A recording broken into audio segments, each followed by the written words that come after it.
Oh, thank you, Rita.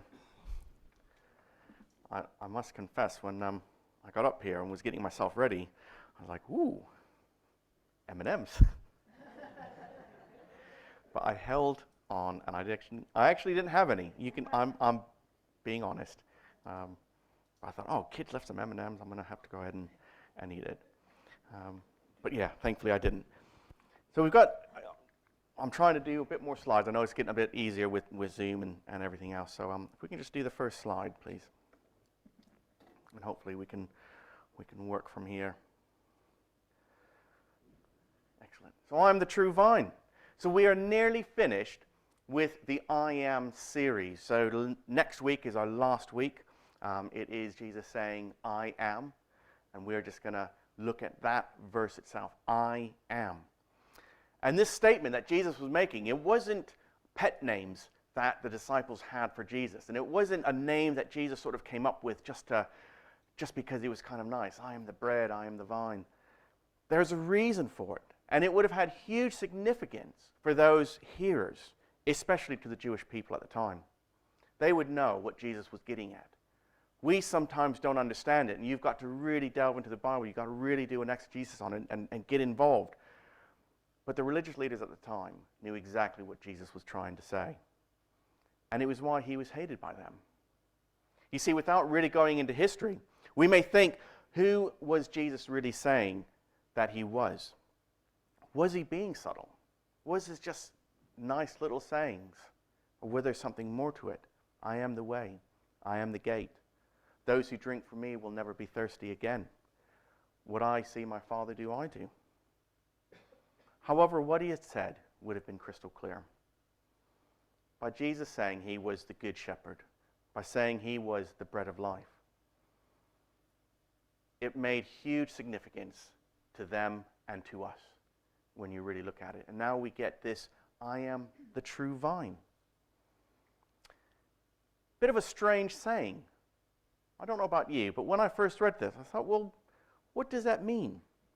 I am the true vine. See, I've never heard anyone say, I am an oak branch. I am the rose flower.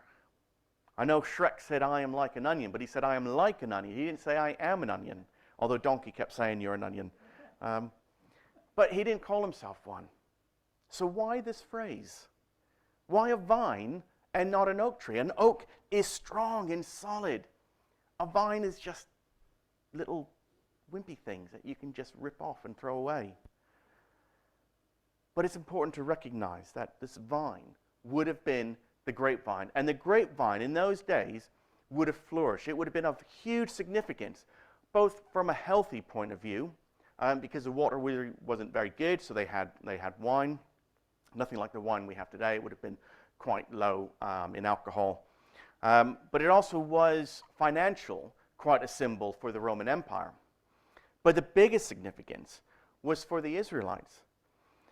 So it was a supreme symbol of the Israelites. And the temple gate would have had a huge golden vine. We'll see if this works. So you can't really see. I've got the laser now, so I can look at that. Oh, I like it. Can I point at people? But all of that would have been vine. And there's other places, somewhere around in here and around there. You can't really see it. But it would have been covered in the grapevine. And the idea being is that as you entered into the temple, you were going under the covering of God. So the Israelites were God's chosen people. They had the vine, and it's like the song we sang, the overshadowing. So you are going under the care and under the protection of the Israelite God, our God. And this leads us to the second reason. You see, Israel was considered to be the vine of God. Psalm 80 states that Israel was planted specifically by God to represent him. He was asking the Israelite people to be my chosen people. This was the whole reason of their existence. In Hosea 10, we read how Israel was this luxuriant vine that bears much fruit. So for the last 1,000 years, the Israelites have thought they were the chosen people. They were special. But sadly, they never grew the way God wanted them to grow. They never produced the fruit that they should have. And God says, sadly, Israel, is now an empty vine. So straight away we get this conflict. Jesus is saying that the people of Israel was never meant to be permanently the chosen people. They had their opportunity. And now Jesus was seen as being set apart from them. And he was saying, look, your time is up. I am the true vine. I am the chosen one. I am the one set apart. I am the one who gives meaning and purpose to life. Jesus was the one that we should now be looking to. He was the one that we should be focusing on. The leaders, the religious leaders of the day, had failed to do what God was asking of them. They didn't keep their responsibility. And so it was up to Jesus now to take that responsibility up. And this would have had huge, significant implications for those religious leaders of the day. Now it's important we need to remember that Jesus wasn't against religious leaders. He wasn't against the structure of the religious hierarchy of the day. He was against those who abused their religious authority, which was to encourage and support and to teach and to guide. He criticized them continually. And unfortunately, we see that today. And I'm not talking about the government. We see it in the church. What are we here for? You see, we become relaxed in the way we follow God. We've turned away from the world. We've closed our doors. And we expect people to come in and live a lifestyle exactly the way we expect them to live. We want them to conform to us. And we become like the Pharisees, who took a way of doing something which was relevant at that time and in that place, and we've turned it into something which is a dogmatic response, meaning this is what you have to do. If you remember the Pharisee saying about the disciples were picking grain on the Sabbath day, and they were criticizing. And then there's the other story of the sheep that had gone astray, and they were trying to help them on the Sabbath day. And Jesus was saying, look, man wasn't made for the Sabbath. Sabbath was made for man. But the religious leaders of the day had changed it, and they made it such a dogmatic response. This is what we have to do. And they've forgotten what it really was all about. You see, the dogmatic people, they moan and they complain, and they fight against the change. What are the traditions that we have here at Holy Lodge? What are the things that started off as a good idea? Things that we thought, this is really nice, this is really great. And then over time, it's turned into something which this is what we must do. And we stand firm, and we hold tight, and we say it must be this way. We had forgotten why we did it in the first place. We'd forgotten the reason why we did it in the first place. And instead, we've turned it into something which has become a dogma. And a dogma is just a religious word for saying, this must be this way. And there's lots of things in it. And it's very hard. You see, we take something that we believe in, this is a way of doing something, and then we forget what it's all about. And we become like this. If you're a golfer, I apologized. But we become a country club. We look the same, we dress the same, we act the same, we do the same. And if you don't fit into that, you're not welcome. I did golfing once. I just find it completely senseless. I know some of you love it and some of you enjoy it. But yeah, it's just completely different than what I'm used to. But this is what happens. We become comfortable and we forget what brought us here in the first place. We forget that. That's what it's about. And we've forgotten about that. We've taken that and we've turned it into this. And it's hard. But this is what churches tend to do. We treat the church in a way that makes us comfortable. Does anyone know what this is? Sorry, the picture's not the best. Anyone see Jesus here? And he has what looks like whips. This one might be a little bit better. No. I'll give you a clue. Jesus is in the temple, and he's got some branches, and everyone here is running away from him. You've got some cattle here, and you've got money here, and food. This was in the church. Jesus had gotten fed up, and he'd gone in, and he overturned the tables, and he got his whip. You've taken this church, you've taken this place of worship, and turned it into your own little country club. He was making a statement. He was wanting everyone to pay attention to their religious understanding, to know why they do things. Why are we doing it this way? Not just because this is the way we've always done it. Why do we do it this way? Why do we have the traditional song, sermon, song? Why not do something differently? And Jesus says this, I am the true vine. I represent God distinctly, completely, wholly, and holy. It's a holy, that's wrong. Holy, you know what I mean, and holy. How did Jesus live? What did he do? Who did he care for? How did he act? What did he expect of his followers? You see, Israel was declared the empty vine, and so God rejected it. They had failed. So who was now going to be the representative of God? Who was going to tell people about Jesus? Who were going to be the ones that showed and cared for the least, the last, and the lost? Missio Dei, the mission of God. See, Jesus declared that those who are in him are to be his fruit bearers. If you are a disciple of Christ, if you've said, I want to follow Jesus, we are called to bear fruit. We are called to be loving and kind, encouraging, supportive. We are the ones who are supposed to carry on this missional purpose. So this term, Missio Dei, was coined, I think in the 1950s, because people recognized that the church was starting to turn away from what we were called to do. We were called to go out, not called to come in. And Missio Dei is the mission of God. God's purpose is to reach those who don't know him. But this is where we get this frightening and awful truth. Those who do not bear fruit will be cut off. I don't think as Christians we tend to read that verse a lot. We don't like it. It sounds really terrible, doesn't it?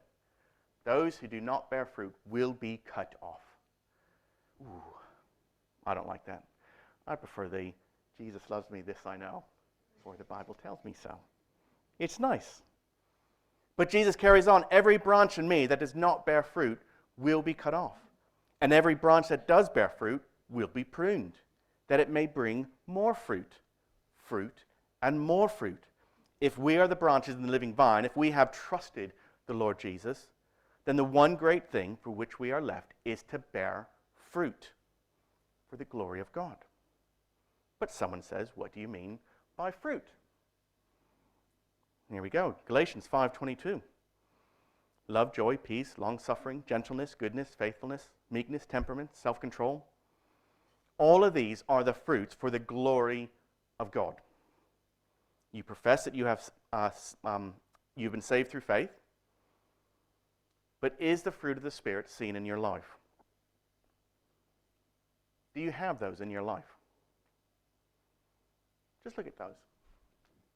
Are you loving? Do you have joy? Are we all aware that joy is different than happiness? Joy is a choice. Happiness is England winning yesterday. Joy is when Scotland wins today. No, joy is a choice in the circumstances. I will be joyful. Are you having self-control? Is the fruit of the Spirit seen in your life? A well-respected preacher in the early 1900s once said this: if the fruit of the Spirit is not evident in your life, then you can be sure of this: even though you may have trusted Christ for your salvation, you're not living in fellowship with God. I'll say that again. If you are not loving and caring and have joy and are peaceful and long-suffering and gentleness, even though you say you believe in God, the evidence doesn't prove it.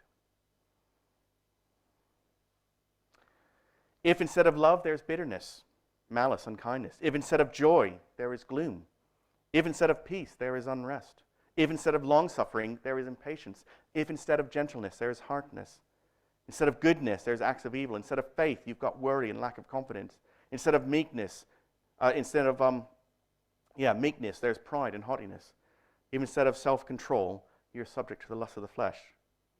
That tells a story that no matter what you profess, you're not living in fellowship with God. Because if we live in fellowship and walk in the power of the Spirit, the fruit will be evident. This is hard going. You know, I've never believed in the hellfire and damnation preaching. Those days are gone. Jesus evidently in his life showed love. And he cared about people. But he also said the truth. And this is the truth. If we are not showing that God is in our lives, we've got to be very, very, very concerned about, do we really believe in what we say we believe? Christian fruit is also a scene of service. The Apostle Paul in his writing said, I want to visit you that I might have some fruit among you. And this wasn't wanting to go and have some bananas and apples. What he meant was about winning souls, building up believers. And so the fruit is also about the glory of God and letting people know who he is. We should be desperately seeking to honor God by winning others to the Lord. That's what we're here for. Can you honestly say, I love Jesus, and I want Jesus to be evident in my life, and I want to serve him, but I'm just not really sure about getting some of these people from outside. They look funny, they smell funny, they act funny, they don't wear the same clothing, they don't talk the same, they have a different belief than I. They don't match that country club. Is that what we portray? Is that what we are evident in? If you say you are a Christian and you're not showing it, what do you think the rest of the world thinks about Christianity? This is really deep. Because the one thing I've learned is that non-Christians will look at you. I had a job, this is going back quite a while, at Sizewell, and an incident took place, and I said something I shouldn't have. It wasn't really horrendous, but it's just something I probably shouldn't have said. And from out of nowhere, I just heard this voice say, I didn't expect that from a Christian. And it was a guy who was completely and totally against Christianity. And it just filled me with such horror, because they were waiting for that opportunity to go, you're just like the rest of us. It's horrible. It's a horrible feeling. But this is what we've got to ask ourselves. Are we being evident in our lives that Jesus is within us? So it's two things, being cast out and being pruned. And I'm going to look at those two things. First off, being cast out. Quite scary. So there's huge theological division about once saved, always saved. And I don't know what some of you believe. Some of you will sit here and believe, and this is in modern day Baptists, some of you will believe that once you become a Christian, you are saved for the rest of your life. And there are others who believe once you are saved, you have to continually act in a certain way to ensure your grace is going to be with you. And there's theological debates, and there's biblical theological debates going on about which one is true. I have a certain belief, and I will say that. I sort of believe that if you accept Jesus in your life, and this is me, okay? If you accept Jesus in your life properly, honestly, truthfully, that you are saved forever. But that as you move through life, you can become stronger towards faith, and you can slip as well. And then you can become stronger and slip. And you work on this sort of line in which God can work through you and make you a stronger Christian. But you are saved because you've committed your life to it. King David was a rapist and a murderer, and yet he was known as a man after God's own heart. How is that possible? Because he recognized who God was, and he wanted to serve God and live for God. But he did some silly, stupid things, horrible things. But his heart was in the right place, and he wanted to serve, and he wanted to do, and God continually worked through him. And we can see that in so many people's lives where they have fallen short, and you think God is not with you. And then years later, you see how they have changed. I think the faith was always there, but God has worked through them and encouraged them and supported them and changed them and transformed them. Renew your mind. Renew your souls. Renew your spirit. Let God work through you. So that's what I believe. But I also believe that if you're not going to be doing this and you choose not to live this way as an active choice, you will be cast out. Does that mean you'll be cast out of heaven? Again, I don't believe that. What I believe is that you will fail to reach the full potential that God wants for you. And that when you get to heaven, you won't hear those words, "Well done, thou good and faithful servant." And I think we'll be aware of that. Fully believe we will be aware of that, because the Bible talks about us being understanding and seeing people that we've known. And I think there's going to be this opportunity where we will hear the person on the right receive that crown of glory. And then it becomes our turn. And we'll recognize how far we have fallen short. And I don't want that for any of you. I don't want it for myself. I want to be able to hear that. "Well done, thou good and faithful servant." And I hope some of you do as well. I hope you're desperately saying, "I want to hear that in my life when I'm before the King of Glory," for him to say that. And that's why I firmly believe that we work each day to try to be the best we can through the help of the Holy Spirit. Second thing is you'll be pruned. Poor picture. Now, I know you might be surprised, but I'm not a gardener. I have no inkling, no clue, no understanding. You put something in the ground and it might grow, it might not. I don't know what a weed is or what a flower is. And I've unfortunately been made in trouble by getting rid of a lovely flower. That was, to me, a weed. But there you go. But I do get pruning. I don't understand the herbologist understanding of how it happens, but I do recognize we've got roses in our garden. A rose tree or a rose bush, I don't know what you would, it's this tall. In my mind, that's a tree. But I do know that when you cut it, the next year it grows taller with more flowers. We also have a buddleia. I did have to look up that name, and I didn't know what it was. But it gets absolutely hacked to pieces. Or maybe that's just me. But it gets completely cut back. And the idea being is that it grows bigger, stronger, more fruitful, more flowers. And I think this is what Jesus is saying to us.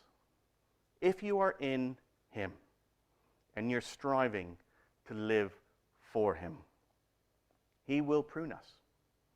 He will give us trials in our lives and circumstances in our lives in order for us to become stronger, in order for us to grow, in order for us to learn to be more like him.